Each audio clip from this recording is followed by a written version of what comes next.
Şamyň wagty gün batyndan soň şuruw bolýar ta şapak gaýp bolança.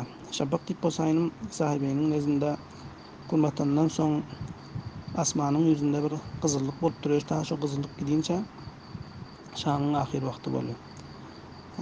İmam Azam Abu Hanife rahmetullahi aleyhiň nezinde şapak diýip aklyga açýar. Gyzyllykdan soň bir aklyk gelýär. Asmanyň ýüzi kybla tarap appak bolup durýar. Şo aklyk gidinçe şamyň ahir wagty bolýar. Ýöne ehtiyat şunda şol gyzyllyk gitmänke şam okýuşlukda. Amma gija goýup otursaň ta aklyk gidinçe mekruh bolýar. Gerçi namaz eda bolýar.